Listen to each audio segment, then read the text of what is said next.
Hello, I'm Bernard Starr with another edition of Active Aging, programs that introduce you to vital and interesting people who prove that age is no barrier to productive living, whether that means continuing a career, seeking new, even exotic experiences, or just living life to the fullest. Their stories dispel the myth that getting older means losing creativity or the zest for living. Here's one inspiring example.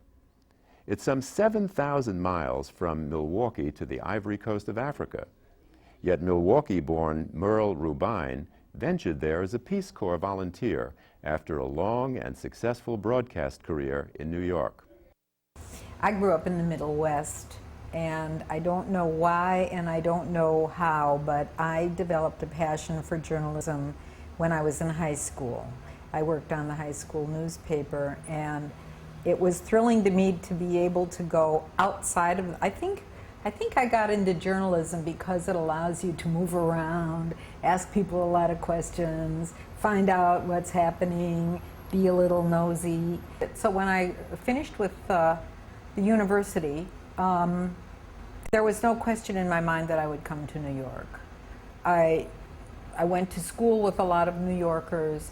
It was a time when to be from Milwaukee and start having friends from New York, it felt like you were going to, you know, heaven. It seemed so different. It was a golden universe. And I went there immediately, and I never left.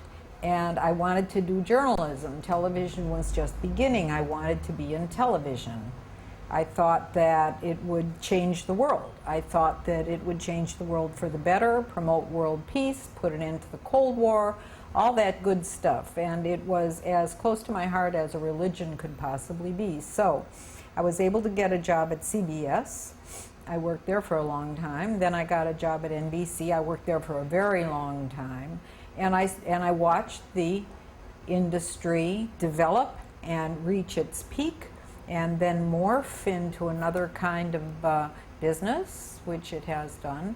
At a certain point, it was time for me to move into something else. What am I going to do? This is always a major crossroads that people reach.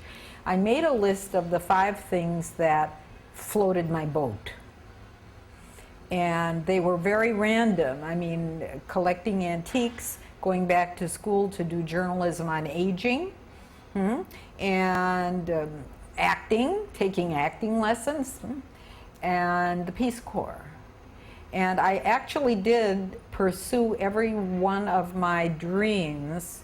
Whenever my friends tell me that they're stuck, I think the best thing for people to do is to just put down the things that make their heart melt.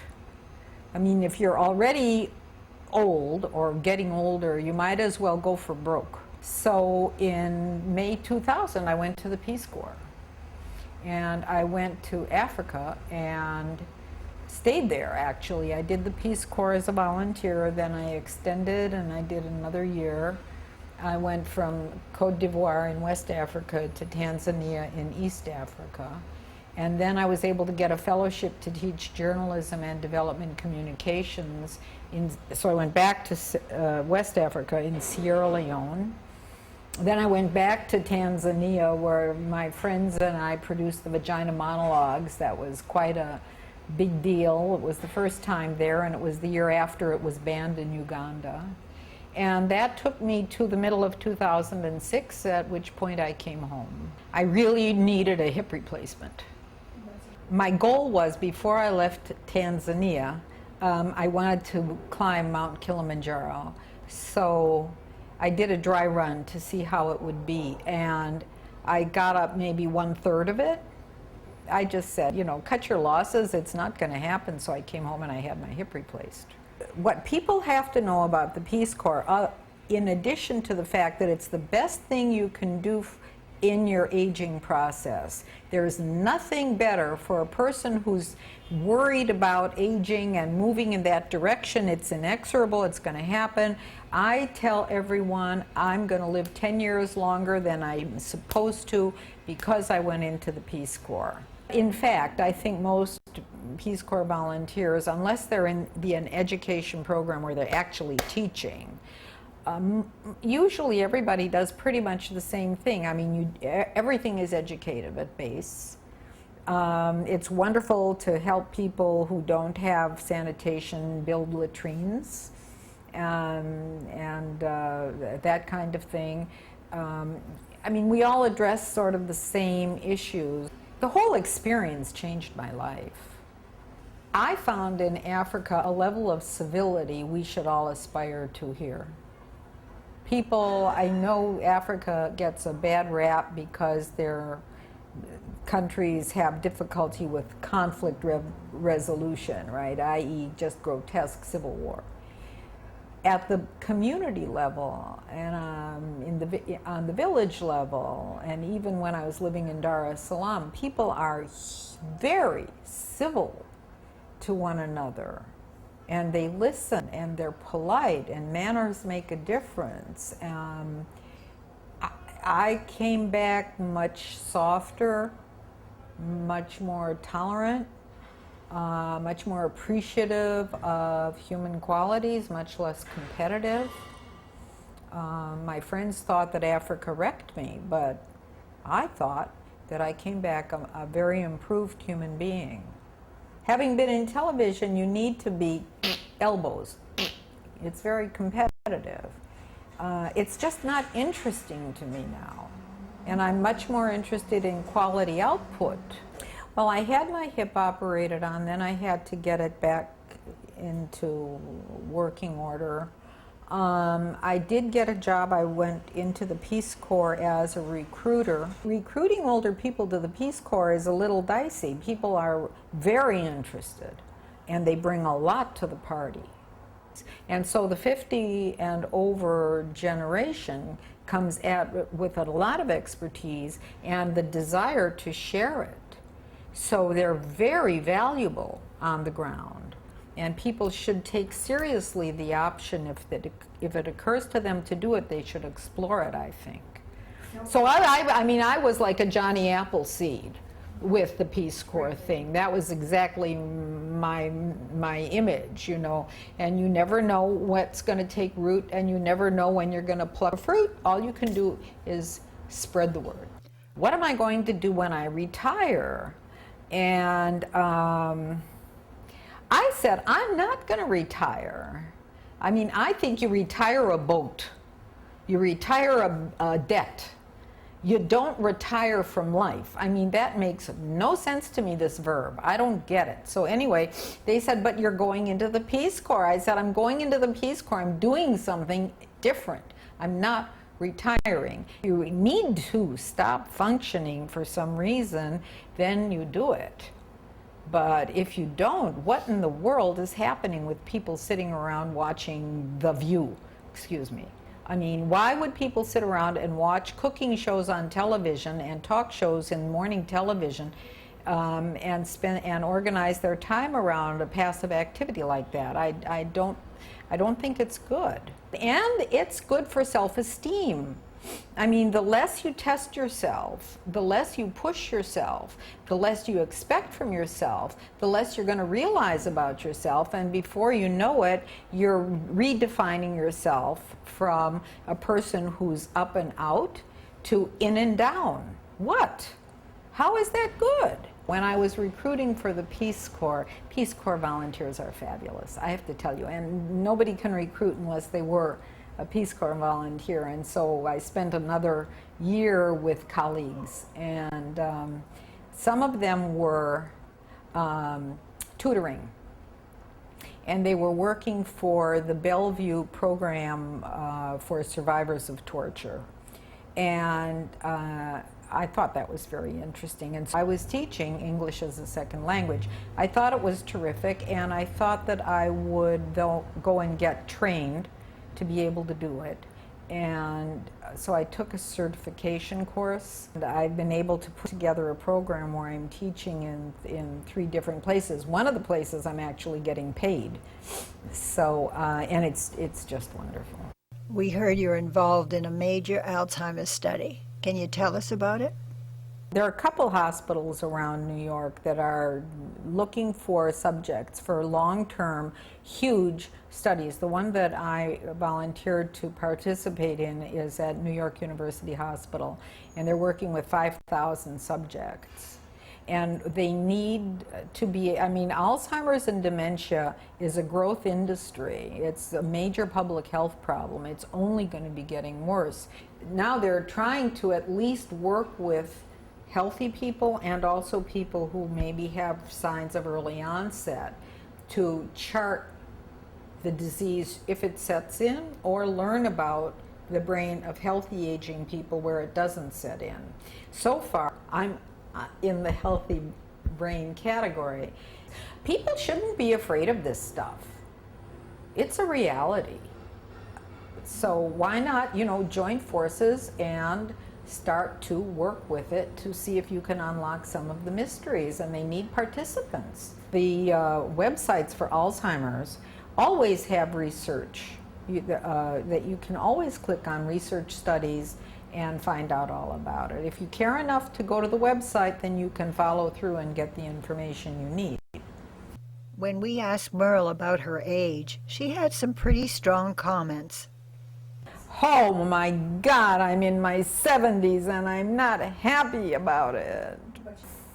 You know, I keep thinking that I'm more relaxed now, I'm more comfortable in my skin now, I'm happier now, my relationships are better now, my relationships with my kids are wonderful. I love the way I'm being a grandmother. I mean, all of this positive stuff is coming home, and I wish I were younger so that, I don't know, maybe it doesn't matter.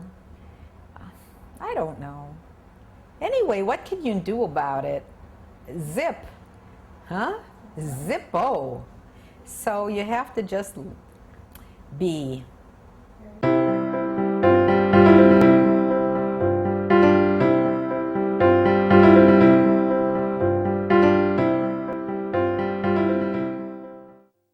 It's clear that the word retirement is definitely not in Merle Rubine's vocabulary.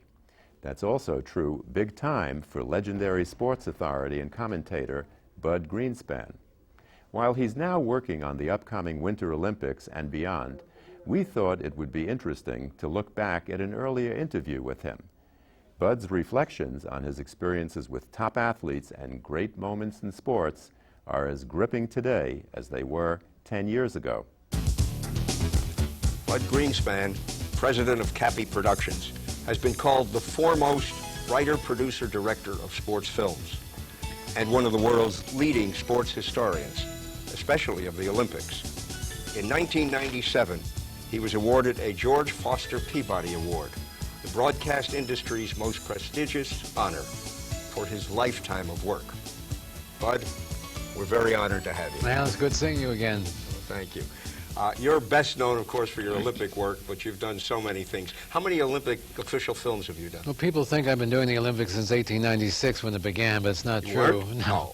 But I've been to every game since the London Games of 1948, but I began filming them in 1984 with Los Angeles, and have done 7 official films. Fabulous. In lengths from 2 hours to 5 hours of duration, under the generic title of 16 Days of Glory, which is the title we've given these 16 days that the young athletes of the world enter the arena, make the attempt, and pursue excellence. Good. And next year? Next year we'll be doing the 2000 Games in Sydney, Australia, and following that we'll be doing Salt Lake in 2002. And How do you now? When will you go down to Sydney to start your work on this? I've been down to Sydney 3 times already. Is that right? We check out the venues and make camera positions certain, because, you know, they're not going to repeat the race for us if we don't. Like, you don't know, most countries don't know exactly which people they're going to be sending to the Olympics now, so you can't start preparing to take individual stories. That's absolutely correct. The stories evolve during the games, because we have 1 or 2 set stories that we know we're going to do, but the other 8 or 9 evolve during the 16 weeks of competition. But we do a lot of research, and we have a library of people around the world who send us information and watch this person, watch that person. And we go over with 110 people, and it's a lot of fun. That sounds fabulous. So I'm particularly fascinated by the recreations that you've done on earlier Olympics. particularly the 1936 games in Berlin. Can you talk about that? Well, those were called the Nazi Olympics. That's when Adolf Hitler invited the youth of the world to compete in friendly competition. It was that. In fact, the Olympic philosophy calls for 2 weeks of peace throughout the world.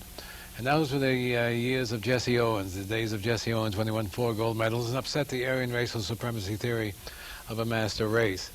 He and 7 black athletes won about 9 or 10 gold medals. And poor Joseph Goebbels was there reading his own newspaper clippings about the Aryan race being diluted somewhat by the great performances of the black athletes. And Mr. Hitler wasn't any too happy about it either. Well, Jesse, you know, the story goes through the years that Hitler refused to shake his hand. And that was true, but he refused to shake many of the black athletes' hands. And Jesse never had any unhappiness towards Hitler, because he said he made me $1 million by not shaking hands with me. You became a very good friend of Jesse's, I understand. Yes, Jesse gave me a philosophy of life. When I took him back to the stars of the 100 meters in Rome, in Berlin in 1936, I said, Jesse, what was it like when the German starter said, "Auf der Plätze, on your mark, fertig, get set," just before the gun went off? And he said, Bud, it was a lifetime of training for just 10 seconds.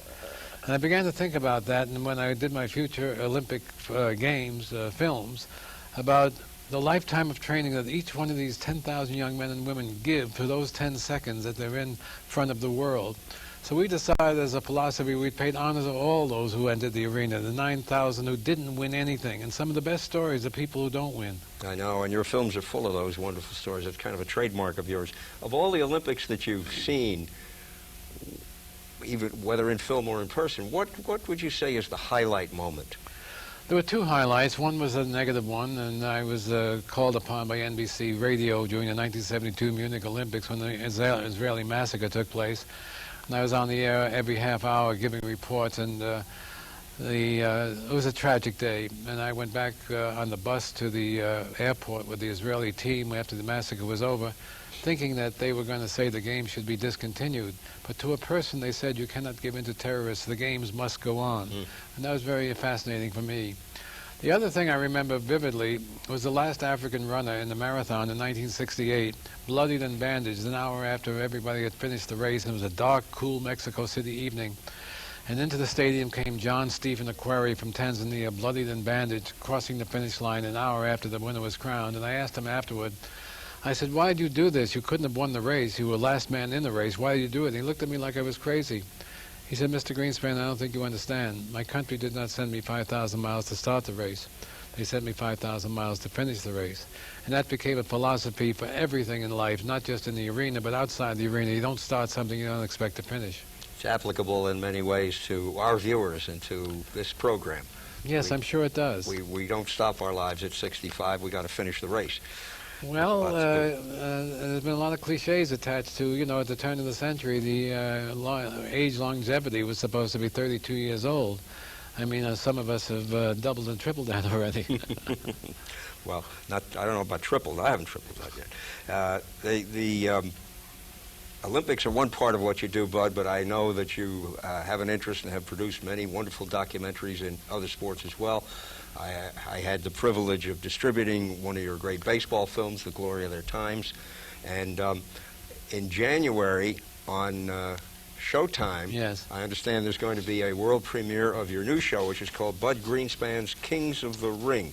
And there are 4 legends of heavyweight boxing. Yes, who are they? There are 4 legends because we picked them because of not only the prowess in the ring, but the sociological aspects they had outside the ring. They were all connected with some great moment in the 99-year history so far of our country. The fighters we selected were Jack Johnson, who was upsetting the white race around the turn of the century by going out and marrying 3 different white women at 3 different times. And he was the Muhammad Ali of his era. Then we did Jack Dempsey, who was the beginning of the golden age of sport in the roaring 20s. Then we did Joe Louis, who was responsible for upsetting a national cry of Joseph Goebbels of an Aryan racial supremacy of the master race when he knocked out Max Schmeling. And of course Muhammad Ali, which takes care of itself. He is one of the great men of our time. Your choice for the greatest heavyweight boxer? It's a personal one because I knew him and I met him and I saw him in action. That was Joe Louis, and I was deeply involved with the Joe Louis-Jesse Owens relationship at that time because they were long before Jackie Robinson broke the color barrier in baseball. Were they friends in any way? Well, they used to meet at different, they had nothing really in common, but they were both national idols for their race. And then they became, Jimmy Cannon once said, he belongs to the human race instead of just the black race. Right. Can we talk for a moment about Cappy? Sure we can. Your company is called Cappy Productions, and Cappy was your wife of many, many years before she passed away. I had the privilege of knowing her, and she certainly was a very special person. You once said, Cappy was a marvelous interviewer because she didn't know a darn thing about sports. And she used to ask the most intriguing questions. I used to get so angry at her till I had to apologize most of the time because the questions that she asked, which are so foreign to me, like she'd ask a great football player, what do you like to cook? And he'd look at her like she was a nut. Yeah. And then he'd tell her what he'd like to cook, and it became the hit of the picture. But she was philosophical in our careers. She was a marvelous writer, producer, director in her own right. And we were supposed to do the Los Angeles Summer Games together, the official film, and the year before the games she got very ill and died. But when we were together, we used to have many talks as to why we're on this planet, this earth, this time. Since we did not have children, what would we leave?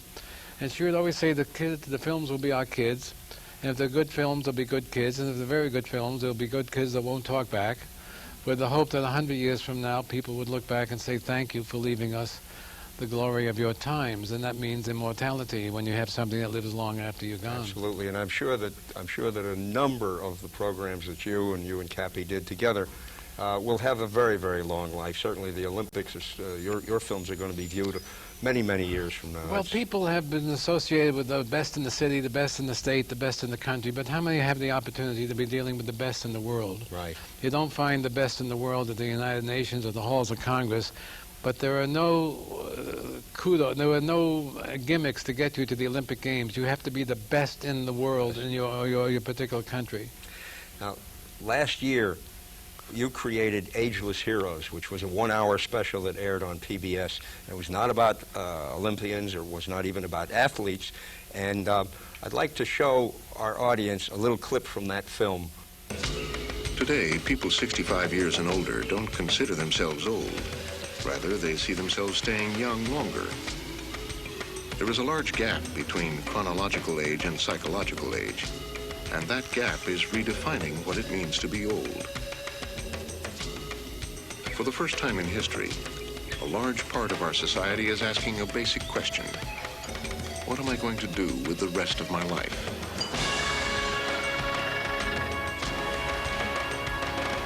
Many have answered the question themselves.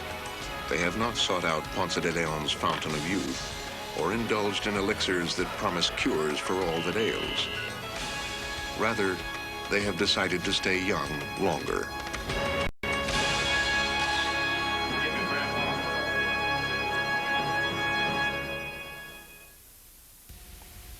So, Bud, what motivated you to do a program about Ageless Heroes? Well, I began to look at Joe Paterno, the coach of the Penn State, and he was in his early 70s and running around like he was 35 years old. And we saw films of him when he was 30 and when he was 70, and nothing changed. He was still running around like he was.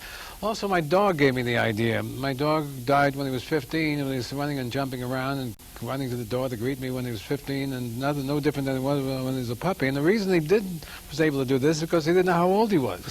He was the equivalent of 105 human years. Yeah, I think what has occurred is some old wives' tales about life has ended when you're 50, 55, or 60, when you're working with a corporation, they retire to that age. But the people that we selected for our film all were as good or better after 65 or 70 than they were before they reached those birthdays.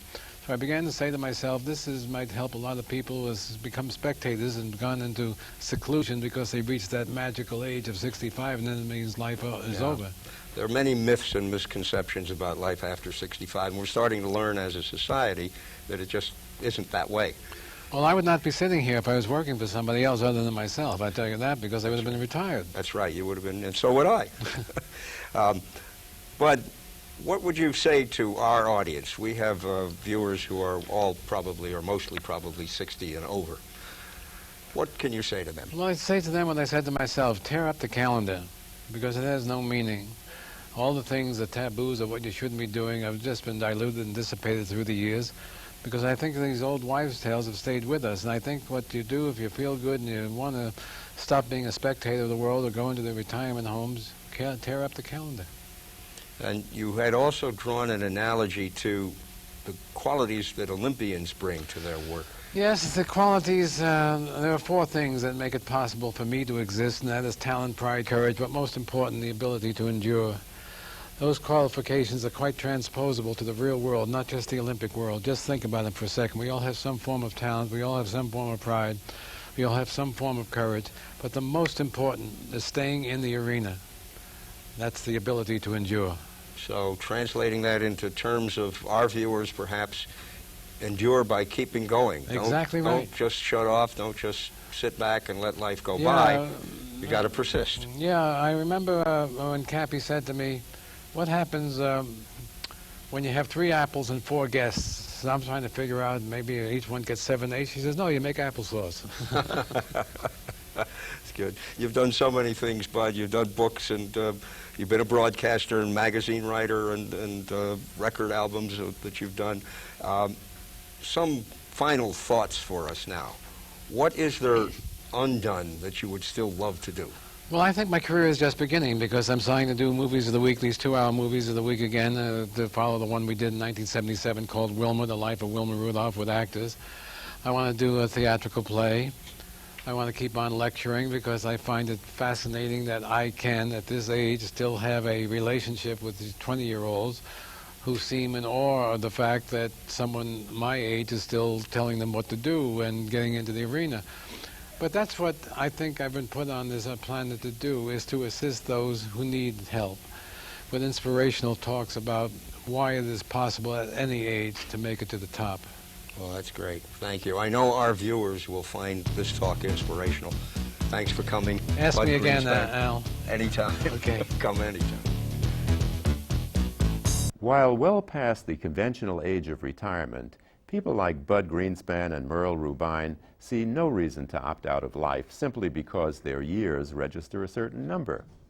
Their enthusiasm makes life an ongoing work in progress.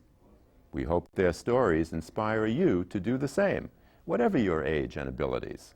Before signing off, we'd like to thank the many volunteers who bring their professional expertise to active aging stories and are currently working on new programs illustrating that life after 60, 70, and beyond can be most fulfilling. Look for them soon. If you have any suggestions for future stories, contact Shirley at yoelyoel.com.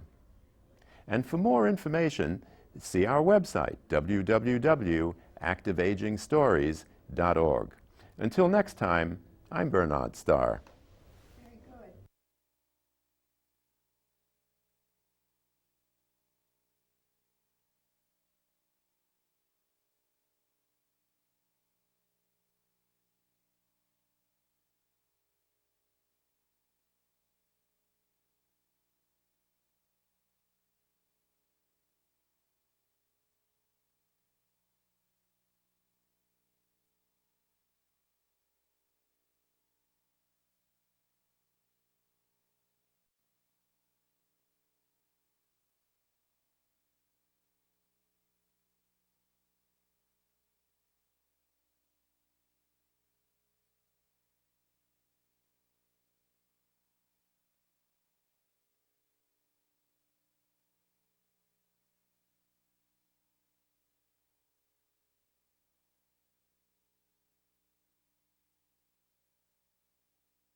What I'd like to do is get names because I want to, Correlate.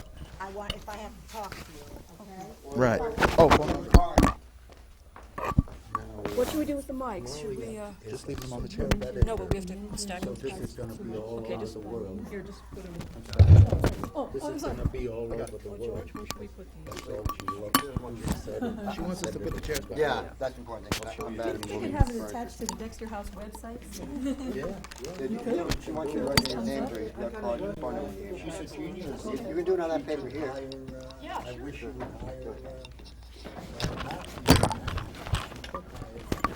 But she wants to play around here. She wants to play around here. She wants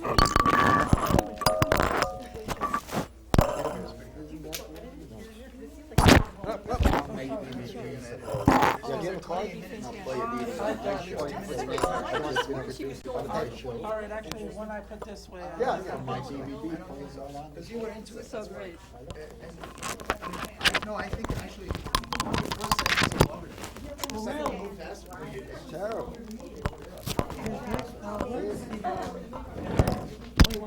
They're doing all that stuff at the hotel. Terrible harassment. You have a pen? Right, okay. Oh, I think that's. Thank you so much, guys. Thank you. Okay. Yes.